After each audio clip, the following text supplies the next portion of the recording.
주님 평화. 여러분, 인내라는 것, 얼마 전에 복음 마지막에 나온 말씀 있잖아요. 너희는 인내로서 생명을 얻어라. 인내라는 게 참 쉽지가 않아요. 저도 인내심이 부족합니다. 사실 인내심이 부족하면 수도 생활하기 정말 힘들어요. 왜냐면 이 단조로움과 평범함을 끊임없이 반복하면서 사는 게 참, 이걸 참으면서 사는 거죠. 이게 쉽지는 않은 생활이거든요. 그럼에도 불구하고 제가 지금 잘 버티고 살 수 있는 거는 끈기가 있습니다. 제가 즉 제 기질상 인내심이 좀 없어요. 하지만 또 기질상 끈기가 있어서 단조로움 안에서도 뭔가를 자꾸만 열심히 더욱더 가치 있는 것을 찾으려고 노력을 하고, 그 노력을 통해서 제가 끈기 있게 버티는 과정 안에서 새로운 주님을 발견하고 새로운 주님의 말씀을 만나면서 또 이렇게 자칫 지루함으로 인해서 무뎌질 수 있는 마음을 리마인드 할 수 있는 그런 기회가 주어지는 게 아닌가 싶습니다. 아무튼 이 인내라는 부분이 신앙생활은 되게 중요하잖아요. 기도도 인내가 있어야지 하는 거고, 묵상도 선행도 다 인내가 있어야 돼요. 근데 여러분, 과연 인내로운 삶을 살고 계십니까?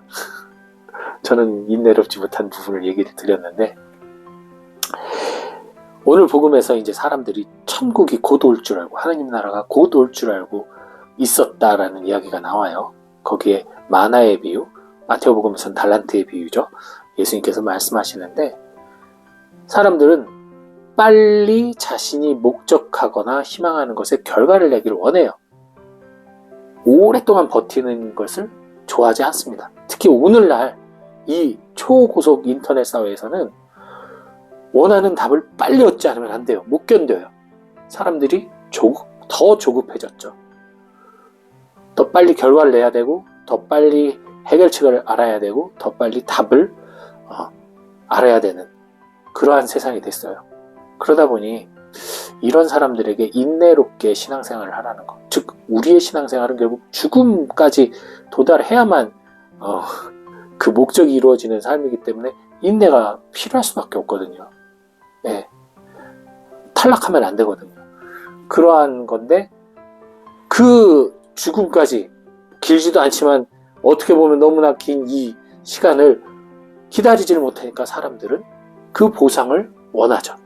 이곳에서 천국의 어떤 그 기쁨을 대체할 것들을 원합니다. 그것이 어떤 물질적인 거나 아니면 어떤 권력이라던가 자아실현과 같은 것들이겠죠.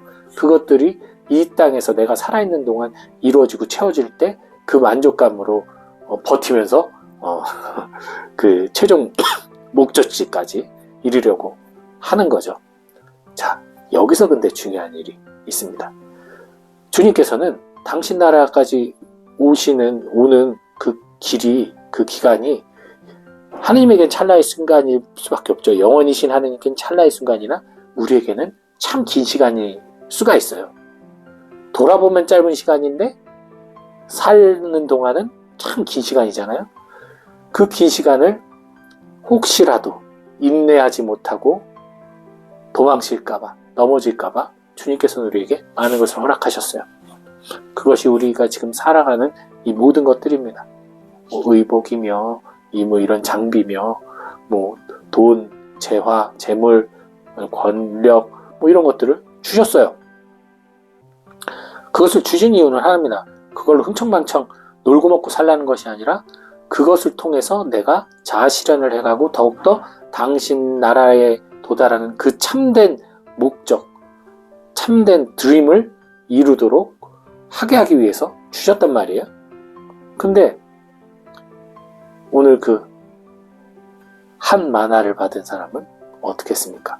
다른 사람들은 그것을 받았는데 바로 그것을 활용해서, 선용해서, 잘 이용해서 더 큰 결과를 얻었고, 그것을 주님 앞에 내어놨을 때 주님께서 기꺼이 품어주시고 하늘나라에서 훨씬 큰 보화를 주시잖아요. 근데 이 한 마나를 받은 사람, 주님으로부터 이 재물을 받은 사람, 재물이 될 수도 있고 재능이 될 수도 있어요. 탤런트 받은 사람이 이것을 나누지 않고 그대로 자기가 갖고 있었단 말이죠. 그것이 이 사람에게는 우상이요 천국이었던 거예요.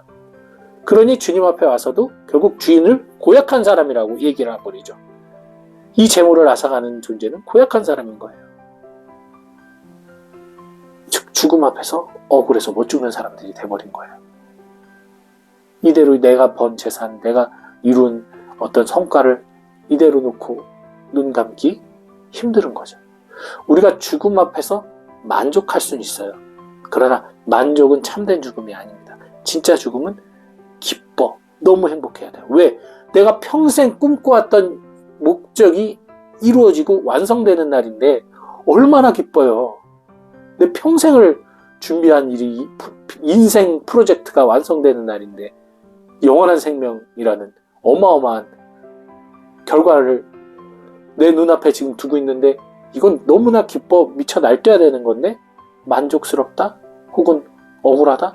이것은 참된 죽음이 아니거든요. 그런 마음을 갖고 있다면 그건 그만큼 내가 이 세상에서 천국을 가는 그 여정 안에서 선영하라고 주신 주님의 그 선물을 쓰지 않고 그대로 그것을 나의 모든 것으로 삼아 살던 사람들이 맞는 그런 최후의 모습이란 말이죠. 그래서 여러분 기꺼이 사용하셔야 돼요. 즐거이 활용하셔야 돼요. 나는 가난합니다. 난 돈이 없어서 그런데 어떡합니까? 참 재밌는 게요. 개신교 신자분들 11조를 바쳐요. 천주교는 11조 안 바쳐요. 33조라고 하죠. 33분의 수입의 33분의 1 교무금. 헌금도 뭐 그렇게 많이 바치시는 분들이 많진 않아요. 개신교에서는 상당히 돈을 많이 씁니다. 근데 사실 개신교 사람들 실제로 그분들이 부유한지 뭔지 모르겠으나 자신이 뭐 부유하고 그러진 않더라도 자신이 충분히 살만하다, 만족하면서 한다 라는 질문 앞에 많은 분들이 그렇다라고 응답을 한다는 거죠. 근데 가톨릭 신자들 이거는 제 체험으로 말씀드립니다.